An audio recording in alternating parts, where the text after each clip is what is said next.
Hello and welcome to another video from the only channel you need to not only survive the current apocalypse but actually enjoy it. And today I'm going to tell you some very wonderful news. Now, if you remember, it's been right around 3 years ago, just like a week short of exactly 3 years ago, that I did the All Seeing Eye video series. And that series really shook me up because the information in it, even though I always had the feeling that what that was all about, I really didn't have all the pieces in place. And when I saw that Eye of Ra and the Eye of Horus and the all-seeing eye that's on the back of the dollar bill, and I was able to correlate what all of that meant with the Bible, it really shook me up. So much so that when I finished the series, and I think the series may have taken me a month or two to go from part one to the conclusion, I actually made a statement something like, if you can understand the importance, the significance of the all-seeing eye as it relates to the Bible, and if you can remove all false church teachings from your mind, you can figure out everything in the Bible on your own without me. And I really believed it at the time, and I still believe it, but at the same time, it's been 3 years and I'm still the guy making the videos. You know, because right after I did the All-Seeing Eye series, I did the Written in Stone series, I did the Stone That the Builders Rejected series, I did Needle-Eye Camels, I did all of these things which go completely against every church teaching of every church that supposedly has control of the Bible.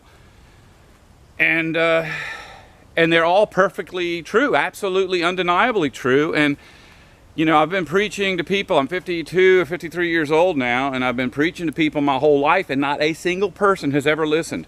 Right now, I think I have about 700 viewers that watch every single video I make. And that doesn't seem like much, but if you go 50 years without a single person listening, to suddenly have 700 people listening is wonderful. But to those 700, everything that I say is easy to figure out as that I'm not lying and that it's the truth. But yet we still have 7 billion people in this world that the instant they hear something about this will put their hands over their ears and over their eyes and run away because they don't want to know truth. Well,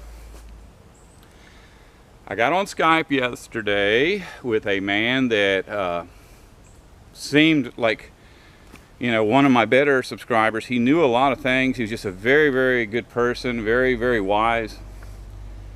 And he says, Henry, I was looking at the Bible the other day and I was reading the story of the talents, and I would really like you to take a look at that and tell me what you think it's about. And I said, well, I don't have to look at it. You know, I'm pretty familiar with the story, and I may be wrong. I don't know, because the only thing I know about it is what the churches teach. And the churches are known for lying, but I don't remember ever hearing anything from the churches about this particular parable that caught my attention as being an obvious lie. And he goes, no, don't do that. Go back and read it and tell me what you think. And I said, no, I'd rather do it. I'd rather you see what I think right now, so in case you've stumbled upon some truth, you know, that you'll feel good about it. And I said, the talents, there's several servants to some man, and he's going away, and he gives each one of them a different amount of resources, and the ones with the most amount of resources are expected to produce the most, and the ones that are given the least amount of resources are expected to. And the whole time the man is like, no, don't just do that, go read it and tell me what you think.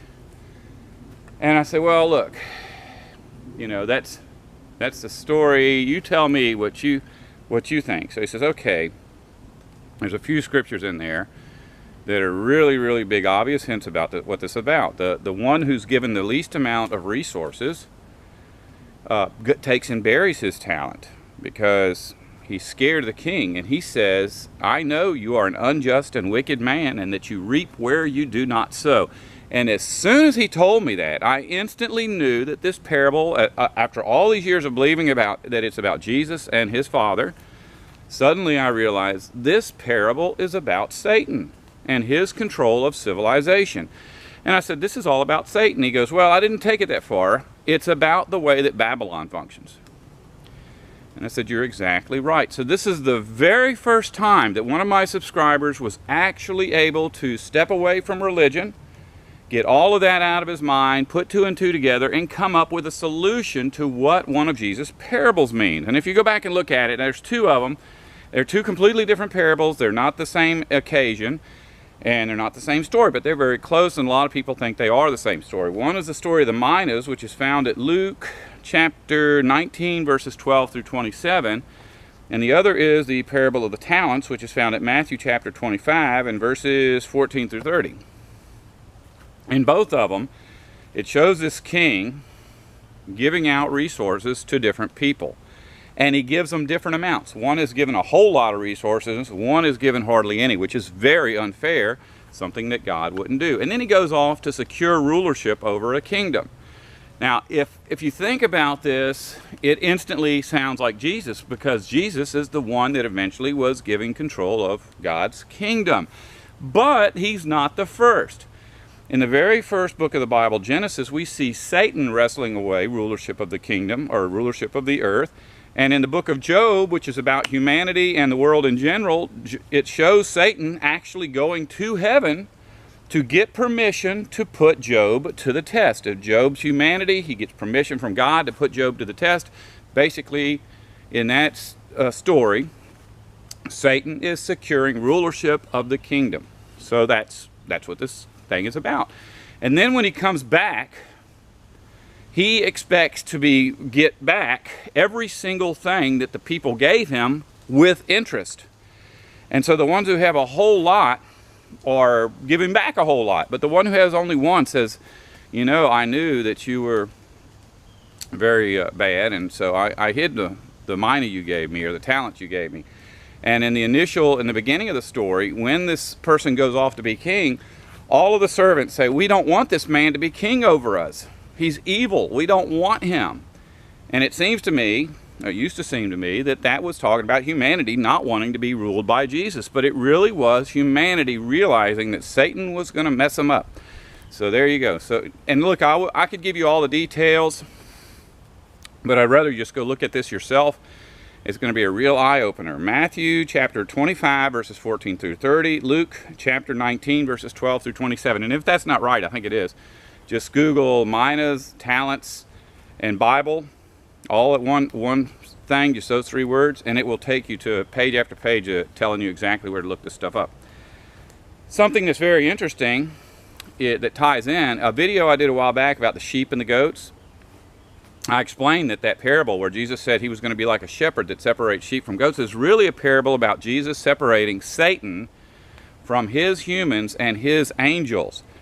And so if you're not familiar with that, you simply need to go to my channel and type in sheep and the goats, and it'll bring you to the video explaining all of that.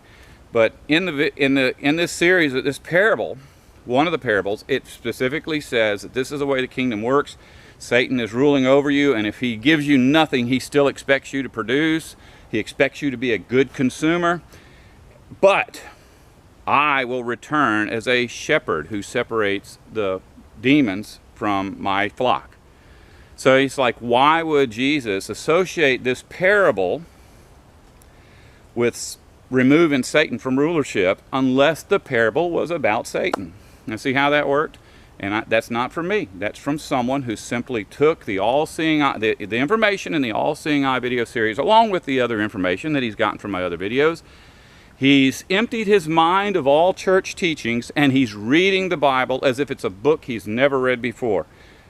You can do that. Don't want to survive? Don't listen to me.